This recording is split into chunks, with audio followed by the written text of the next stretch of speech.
오늘의 제목이 뭡니까? 왜 이스라엘은 비좁은 가나안밖에 차지하지 못했나? 하나님은 위대한 창조주 하나님, 역사의 주관자이신 하나님, 그 하나님이 한 민족을 택해서 축복을 주셨어요. 그래서 이 민족은 하나님의 축복의 모델 되는 백성입니다. 축복의 샘플이 되는 백성입니다. 하나님이 역사 속에서 축복을 주시려면 이 나라가 좀 큰 나라가 돼야 되지 않아요? 근데 우리나라 경상남도밖에 안 되는 그 정도 면적에 너무나 작고 초라한 그 비좁은 땅, 그 땅밖에 차지하지 못했습니다. 하나님이 왜 그거밖에 못 줬나요? 질문을 좀 바꿔 해볼까요? 아니면 하나님은 더 크게 주시려고 했는데 그거밖에 차지하지 못했는가? 원래 하나님이 이스라엘 백성들에게 주려고 했던 땅의 목표가 어딘가? 가나안이었는가? 가나안이 아닙니다. 가나안 땅이 아니에요. 그럼 어디란 말입니까? 하나님의 계획이 어딘가요? 한번 볼까요? 신명기 1장 함께 읽습니다. 시작. 방향을 돌려 행진하여 아모리 족속의 산지로 가고 그 근방 곳곳으로 가고 아라바와 산지와 평지와 네겝과 해변과 가나안 족속의 땅과 레바논과 큰 강 유브라데까지 가라. 어디까지요? 유브라데 강까지. 이 유브라데 강까지 가라고 하는 것은 오늘날의 개념으로 보면 중동 지방이지만 이 당시의 개념으로 보면 온 천지에 해당되는 거예요. 우리 삼국시대 때 너희들이 저 중국 땅 본토까지 다 차지하리라. 그러면 그때 뭐라 그랬어요? 중국에서는 그걸 천하라 그러잖아요. 천하. 중국 사람들은 자기 땅을 천하라 그랬잖아요. 그것처럼 하나님이 유브라데까지 가라 하는 것은 서쪽에는 이집트라고 하는 큰 왕국이 있고 그리고 동쪽 땅은 몽땅 다 차지해라, 이런 뜻을 갖고 있는 거예요. 이게 하나님의 원대한 비전이었어요. 계획이었어요. 그 다음 구절 함께 읽습니다. 함께 시작. 너희의 발바닥으로 밟는 곳은 다 너희의 소유가 되리니 너희의 경계는 곧 광야에서부터 레바논까지와 유브라데 강에서부터 서해까지라.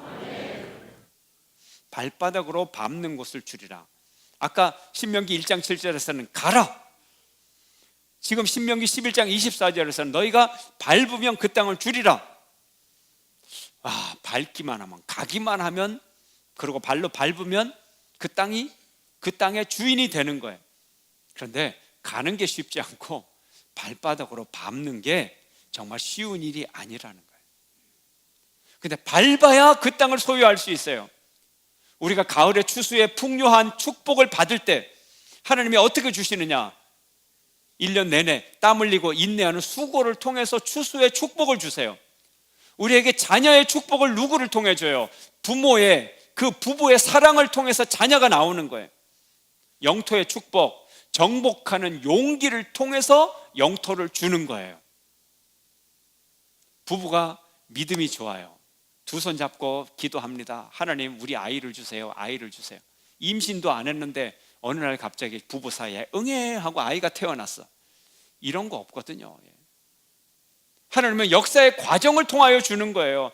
그 땅을 그냥 하늘에서 등기 사본 딱 주는 게 아니란 말이에요. 정복하는 용기가 필요한 거예요. 우리는 하나님의 계획과 이스라엘 백성들의 역사 속에서 어떻게 하나님의 축복을 이루어 가는지 그 과정을 알 필요가 있습니다. 오늘 본문은 이스라엘 백성들이 출애굽한 지 이제 1년 지났을 때 이제 일어난 일입니다. 모세는 족장 12명을 뽑아서 가나안 땅 40일간 정탐을 보냅니다. 12명의 정탐꾼들이 40일의 정탐을 마치고 돌아옵니다. 두 가지 보고를 합니다. 첫째, 그 가나안 땅은 무진장 좋은 땅이다. 최고의 생산력이 있는 풍부한 땅이다. 두 번째, 그 땅은 아주 튼튼하다. 성곽이 튼튼하고 그 땅에 사는 사람들이 건강하고 키가 큰 거인들이다. 두 가지 공통된 보고를 합니다. 그리고 두 가지 상반된 보고를 합니다. 그 결과 첫째, 우리가 정복할 수 있다. 또 다른 의견은 둘째, 그러므로 정복할 수 없다. 그렇게 의견이 갈라지는 것입니다. 백성들은 그 땅이 그렇게 강대한 땅임을 알고 동요하기 시작합니다. 갈렙이 말합니다. 우리가 곧 올라가서 차지하리라. 우리가 능히 그들을 이길 수 있다. 그러나 사람들은 믿지 않았어요. 여호수아와 갈렙 두 사람은 그 좋은 땅이지만, 강한 땅이지만 우리가 정복할 수 있다고 했고, 10명의 정탐꾼은 우리가 정복할 수 없다고 했습니다. 백성들은 다수결로 이 다수의 정탐꾼의 의견으로 기울어졌어요. 12명의 정탐꾼은 동일한 땅을 보았어요. 동일한 성읍, 동일한 사람들을 보았어요. 근데 그것을 보고도 바라보는 시각이 다른 시각이에요. 완전히 정반대의 시각입니다. 여호수아와 갈렙은 하나님의 약속을 보았어요. 하나님이 약속하신 땅이니, 하나님이 허락하신 땅이니 믿고 올라가면 된다는 거예요. 하나님의 선택과 약속과 하나님의 목적을 신뢰합니다. 그러나 다른 사람들은 신뢰하지 못해요. 믿음이 없어요.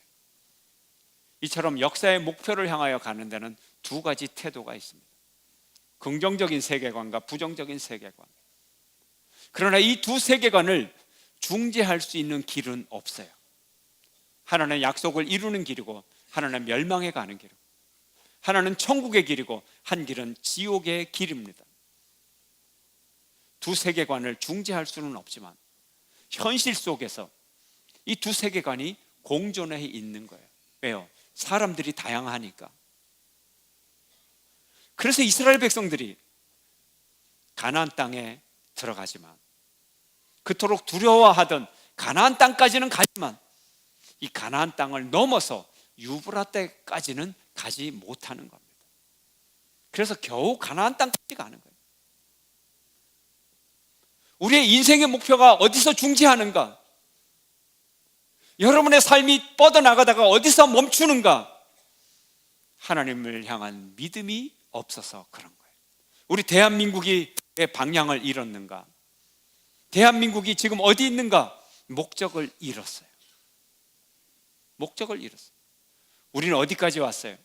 가나안 땅까지는 온 것 같아요. 경제적으로는 조금 잘 살게 되었어요. 그래서 경제적으로 좀 잘 살게 되었다고 여기서 멈추어 버릴 것인가? 물질적인 욕망을 더욱 크게 가져라. 지금 G10 안에 들어왔으니까 G2, G1까지 가라. 이런 얘기가 아니에요. 이런 얘기가 아니에요. 우리가 겨우 차지할 땅이 밥 잘 먹고 배부르게 살고 세계에서 GDP 제일 높은 나라, 이게 목표냐 하는 거예요. 우리가 정말 가야 할 유브라데 강이 어디냐는 거예요. 우리가 차지할 진정한 땅이 어디냐는 거예요. 그 땅은 이 땅에 하나님 나라를 완전히 이루는 것입니다. 여러분이 하나님 나라를 이루는데 두려워서 떨고 있습니까? 왜 떨고 있습니까? 여러분이 경영하는 회사를, 여러분 자기 회사인데 왜 그 회사조차 하나님의 뜻대로 하지를 못합니까? 왜 두려워합니까? 망할까 봐요? 직원들이 반발할까 봐요? 왜 못합니까? 왜 가다가 멈춥니까? 그 회사의 소득으로 겨우 11조 정직하게 하는 거기서 멈출 겁니까? 왜 위축이 됩니까? 10명의 정탐꾼이에요. 아, 가능해! 한번 해보겠어! 가능하게 보입니까? 2명의 정탐꾼이에요. 여호수아와 갈렙입니다. 우리가 3.1절을 지나면서 우리 민족이 나아가야 할 길을 점검을 해야 됩니다. 우리나라 대한민국의 건국의 역사는 아주 특별한 역사입니다. 하나님의 은혜를 모르고는, 기독교를 모르고는 대한민국의 건국 정신을 이해하지 못합니다. 이게 오늘날 역사를 바라보는 이 세상 학자들의, 세상 사람들의 맹점이에요. 역사를 보면 그 속의 정신을 봐야죠. 어떻게 대한민국이 건국이 되었는지, 건국의 지도자는 어떤 가치를 가지고 어떤 믿음을 가지고 대한민국을 건국을 했는지. 사랑하는 여러분, 그리스도인은 또 성경의 정신은 우리가 나라를 마땅히 사랑하는 애국자가 되라고 말합니다. 이 나라 백성이 하나님을 경외하는 백성이 되라고 그렇게 성경은 말합니다. 이 일에 헌신하는 여러분 되시기를 축원합니다. 올해는 3.1운동 95주년을 지나고 있어요. 이 3.1운동의 중심에 교회가 서 있었습니다. 독립선언서를 어디서 인쇄를 했습니까? 태극기를 누가 준비했습니까? 하루 전날 1919년 2월 18일 파고다 공원에서 아주 가까운 승동교회 지하실에 젊은이들이 모여서 연희 전문에 다니던 김원벽 중심으로 밤을 새우며 수만 장의 독립선언문을 인쇄했어요. 수많은 태극기를 준비했어요. 그리고 다음 날 파고다 공원에서 만세 운동을 벌였어요.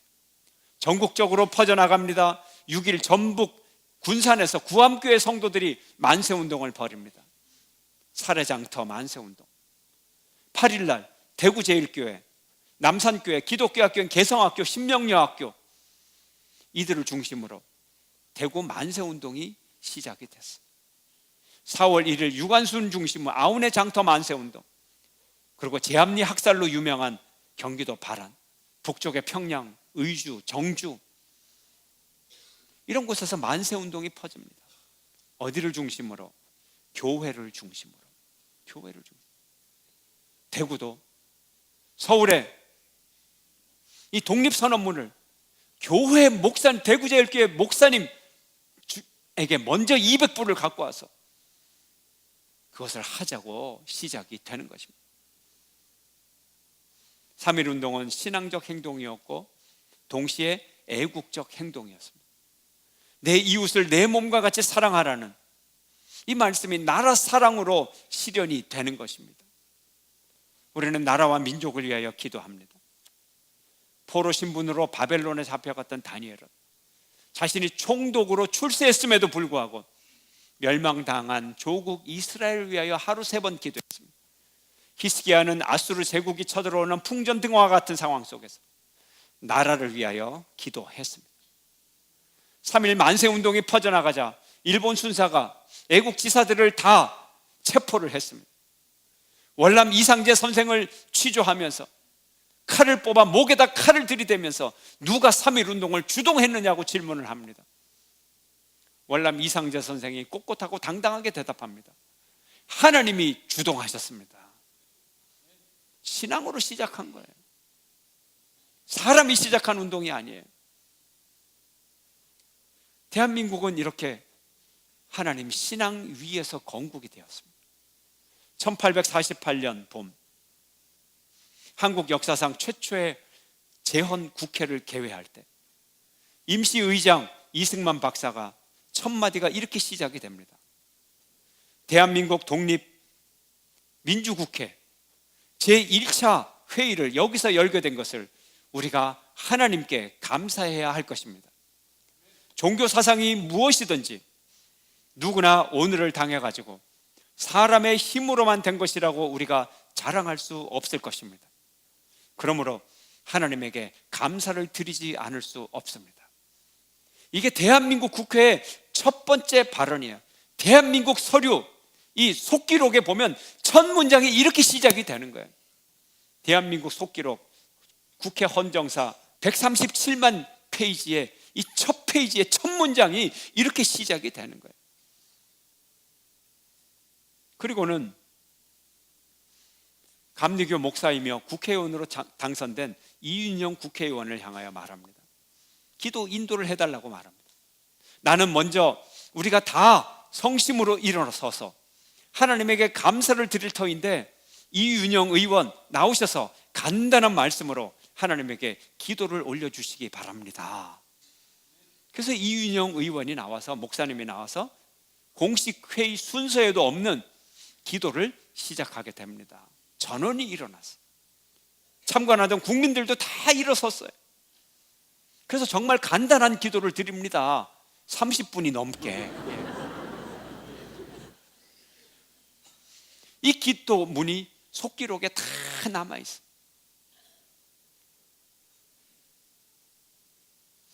우리 대한민국은 건국 초기부터 우주 만물의 창조자이며 역사의 주제자로서 전지전능하신 하나님께 엄숙한 기도를 드리면서 건국한 나라인 것입니다. 이 건국 정신을 회복해야 됩니다. 초창기에 대부분의 지도자들이 기독교인이고 이들이 기도하면서 나라를 세웠습니다. 역사를 제대로 본다면 그 사건 뒤에 무엇이 있느냐, 사건 뒤에 어떤 정신이 있고 사건 뒤에 어떤 가치가 있느냐, 이걸 인정할 수밖에 없는 거예요. 그래서 오늘 일부 역사학자들이 역사를 잘못 보고 있다는 거예요. 그 시대 지도자들이 주관적으로 그 속에서 무슨 가치를 가졌느냐, 무슨 신앙을 가졌느냐. 만약에 이걸 연구 안 하는 학자라면, 이걸 연구 안 하는, 이걸 무시하는 역사학자라면 자격이 없는 거죠.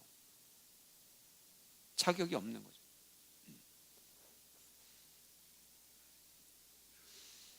지도자들이 예수님을 제대로 믿은 것이, 한 사람에게 제대로 심겨진 복음이 얼마나 엄청난 열매를 맺을 수 있는지를 보여주는 것입니다. 우리는 어디까지 가야 됩니까? 우리는 어디까지 가야 하죠? 광야의 척박함을 건너서 이제 가나안 땅으로 힘들게 들어간 이스라엘 백성들, 가나안의 풍요로움을 알게 되고 그 풍요로움에 눈이 멀어버립니다. 더 이상 나가지를 못합니다. 더 이상 전진해야 할 목표를 잃어버립니다. 우리 민족을 향한 하나님의 목표는 어디까지입니까? 우리를 향한 하나님의 꿈은 어디까지 이루어질 것입니까?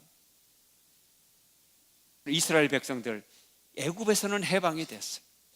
가나안 땅에 들어가자마자 풍요에 눈이 멀어서 바알신의 노예가 되어버립니다. 더 나갈 수가 없습니다. 우리는 일제로부터 해방된 지 69년이 됐어요. 우리는 어디까지 나가 있고 어디에 멈춰서 있습니까? 우리는 부유한 나라입니다. 정말 잘 사는 나라입니다. 근데 이 부유한 대한민국, 행복한 나라인가요? 우리 인간은 기쁨을 위해 창조됐어요. 행복을 위해 창조됐어요. 하나님은 우리의 행복을 원하십니다. 그런데 이 대한민국은 행복합니까? 기쁨이 있습니까? 한국전쟁이 일어난 6.25의 폐허를 딛고 한 세대 만에, 두 세대도 아니고 한 세대 만에 최고의 잘 사는 나라로 도약한 나라, 대단한 나라입니다. 이런 엄청난 성취를 이루고, 그런데 왜 자살을 합니까? OECD 가입 국가 중에 자살률 1위뿐만이 아니라 그 숫자가 평균 2배가 된다. 이렇게 잘 먹고 잘 사는데 왜 불행합니까? 행복의 조건이 경제력에 있습니까? 명품, 권력, 지위, 큰 집, 소비 수준에 있습니까? 그렇다면 더 좋은 조건 속에서 더 좋은 것이 나오면 이 행복감은 사라져 버립니다. 남의 것을 뺏기 위해 애쓰고, 남을 누르기 위해 애쓰고, 남보다 더 많이, 남보다 더 위에 올라가서 행복하고, 남을 불행하게 만들므로써 내가 행복해지기를 원한다면, 이런 조건적인 행복은 불행해지는 지름길인 것입니다. 여러분의 아이들이 좋은 직장 갖고 좋은 수입을 올리고 그러면 행복해질 거라고 오로지 물질적인 조건에다 놓고 올인시키고, 그러니까 불행해지는 지름길로 가고 있는 거예요. 조건적인 행복이기 때문에 그래요. 우리의 일상은 행복한 일상입니까? 불행한 일상입니까? 그냥 보통 살아가는 그 삶이 행복해야죠. 특별한 조건이 행복한 것이 아니라. 6.25 직후에 우리가 모든 것이 폐허였어요. 근데 지금도 정신적으로는 그 폐허를 그대로 가지고 있는 거예요. 나아지지를 않았어요. 외면적으로는 큰 번영을 누리고 있지만 여전히 6.25의 폐허와 같은 그런 영혼들을 가지고 살아가고 있는 거예요.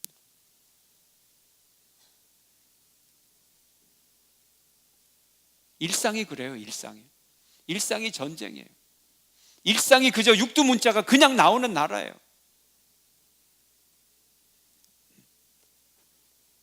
한 개인의 기억을 무시합니다. 한 개인의 감정을 무시합니다. 심지어는 역사를 무시합니다. 완전히 말소해도 아무 문제가 없다고 생각을 합니다. 무난한 문명은 전쟁을 통해서 무너지기도 하지만 내적인 정신의 상실로 인하여 그 무난한 문명이 사라지는 거예요. 우리는 일상이 행복해야 되고, 우리는 일상이 착해야 돼요. 일상이 선해야 돼요.